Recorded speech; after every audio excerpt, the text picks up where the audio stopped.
Xin chào tất cả các bạn, Vinh rất là vui vì ngày hôm nay lại được gặp mọi người ở Vương quốc Bhutan, một nơi mà Vinh đã rất là ao ước được đến đây để giới thiệu đến tất cả quý vị khán giả của Văn Minh Passport ha.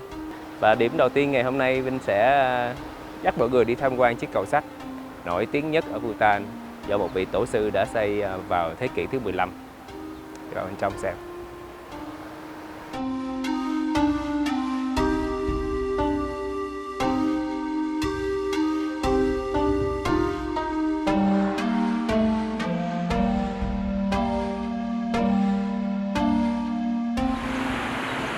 Đây là những chiếc chuông gió lần đầu tiên Vinh mới thấy, và ở đây người ta cầu nguyện ở chiếc chuông này ha. Mọi người thấy thì bên trong này sẽ chứa những cái tờ giấy vải, người ta viết lời cầu nguyện lên trên đó. Khi mình xoay theo chiều kim đồng hồ như vậy là những cái điều ước đó nó bắt đầu hoạt động, sẽ linh nghiệm hơn.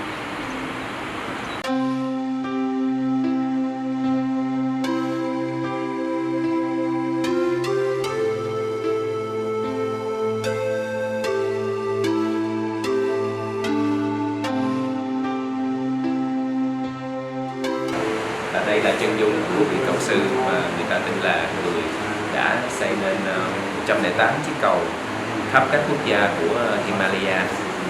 Và cái cách họ nhận ra đó là trên tay ông còn cái sợi xích như thế này, là một người mà người ta ở đây rất là tôn sùng.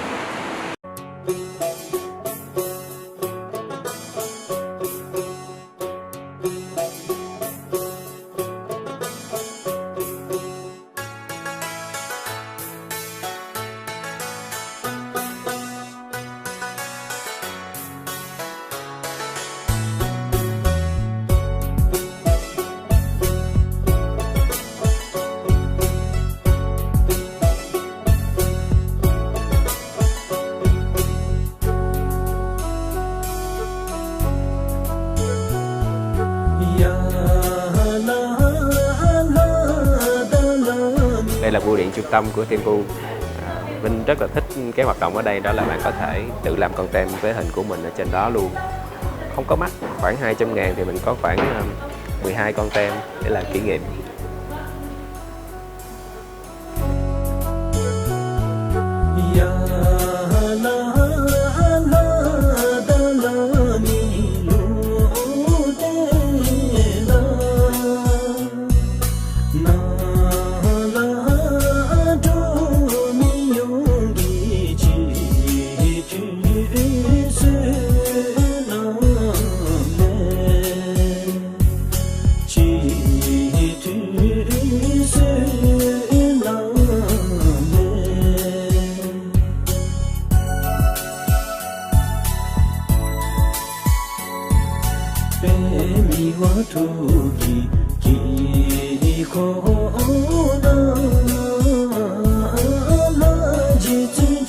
Bây giờ chúng ta đang ở xưởng làm giấy. Đây là cái vỏ cây ha, lấy từ trên vỏ cây xuống ra để làm giấy. Thì họ sẽ tước ra xong sau đó ngâm vào nước bên này.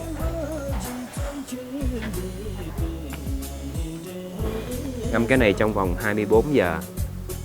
Xong sau đó mình sẽ bỏ qua cái lò nung bên kia. Sau khi nung thì cái phần nào bị khét á thì họ mới ngồi và tách cái phần khét ra. Đó là công việc của các bác ở đây đang làm.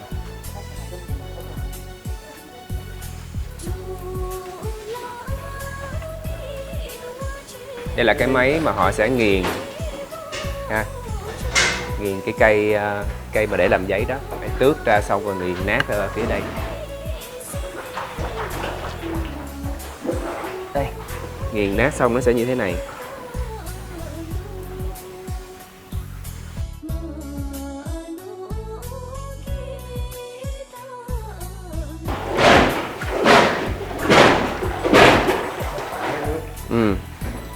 Và một cái điều quan trọng nữa,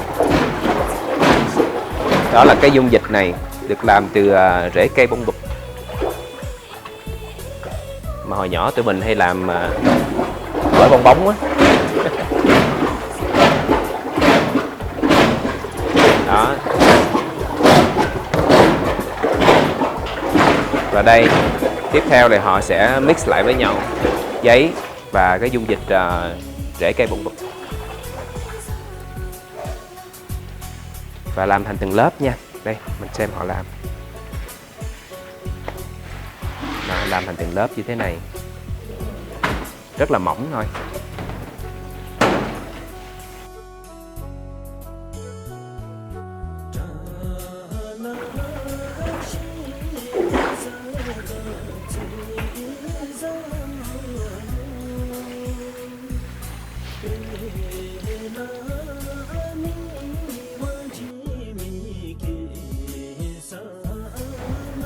Đây gần như là thành phẩm rồi nè. Tới giai đoạn này thì phải bóc từng miếng giấy to ra, đem qua cái máy làm nóng này để phơi khô. Hồi xưa thì họ sẽ phơi ngoài mặt trời, nhưng mà bây giờ thì mình có cái máy này đó. Dạng như phơi nắng ra thành phẩm. Bên này là cái tờ giấy đây.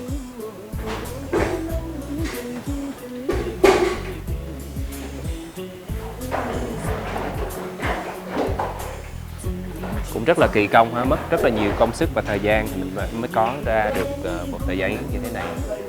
Giấy này thì hoàn toàn tự nhiên, xài xong thì mình recycle lại được, rất là bảo vệ môi trường nữa.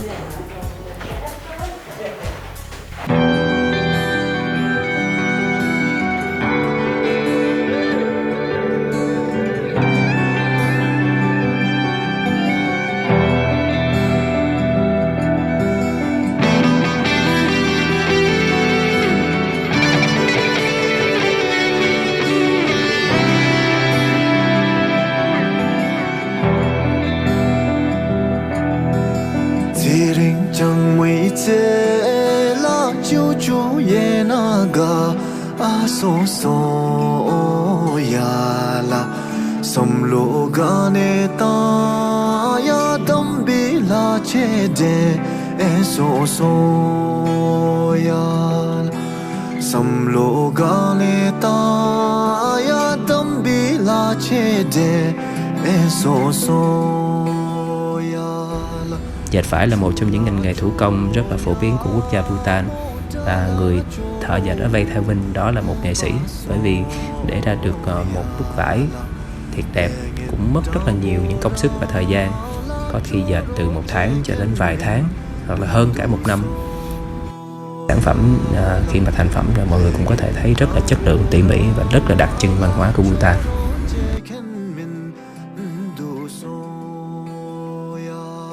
Và bây giờ Vinh sẽ mặc thử bộ trang phục truyền thống của Bhutan mà Vinh rất là mê. Nhìn cực kỳ đẹp luôn, nhưng mà rất là khó mặc nha. Bởi vì như mọi người cũng thấy, bên trái của Vinh, bên phải của Vinh có 2 anh chàng người Bhutan giúp Vinh mặc bộ trang phục truyền thống này. Và đặc biệt cái vải để làm nên bộ trang phục truyền thống thì rất là quan trọng. Cũng có những cái bộ vải rất là rẻ, giá từ 600.000, và cũng có những bộ rất là mắc lên đến vài ngàn đô. Và thường thì người dân ở đây họ sẽ mặc trang phục bình thường vào những cái việc mình đi làm, đi chơi ngoài đường. Và riêng những mùa lễ hội thì họ sẽ mặc những cái trang phục đắt tiền hơn và đẹp hơn, sặc sỡ hơn. Bữa ăn đầu tiên của mình tại Bhutan là đồ ăn đặc sản ở đây nè.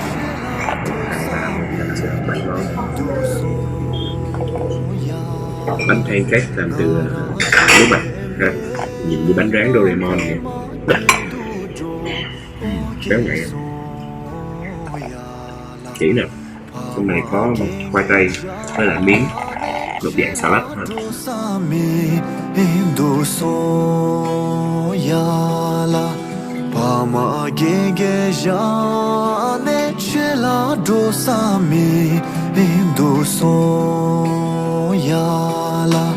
Jalu ke bi ma ja sundala emoro so Đói bụng quá cho nên là mình ăn cả đời luôn. Rất là nhiều bạn lo lắng khi mình đi Bhutan không biết là đồ ăn như thế nào ha, thì mình chốt hạ lại cho mọi người. Thứ nhất, các bạn có thể yên tâm về phần rau củ rất là sạch và tươi ngon. Cái thứ hai là hương vị, Vinh nghĩ là cay và mặn nha. chắc là sẽ có một số người nếu mà quen ăn đồ Việt Nam quá thì qua đây có thể là các bạn sẽ cảm thấy lạ miệng, nhưng mà không phải lạ miệng là mình ăn không được, vẫn ăn được, nhưng mà nó chỉ khác biệt thôi.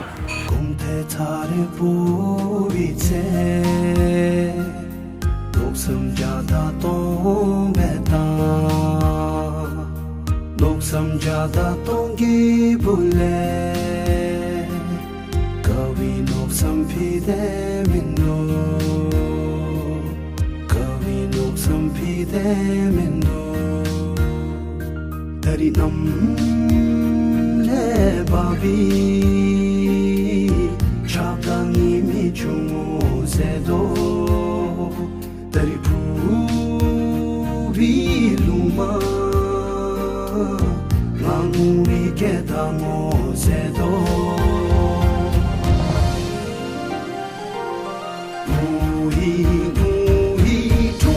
Tiếp sau đây xin mời các bạn cùng tham quan Thiêm Pu Song, xây dựng vào năm 1641 và được tái tạo thành cấu trúc hiện nay bởi vua Jigme Wangchuck từ năm 1962 đến năm 1969. Nơi đây còn có phòng đặt ngai vàng của nhà vua và trụ sở trung ương của tăng đoàn. Đa số người dân Bhutan theo đạo Phật, họ tin vào luật nhân quả nên luôn sống từ bi, nhân ái. Đây là một trong những yếu tố khiến Bhutan trở thành quốc gia hạnh phúc nhất thế giới.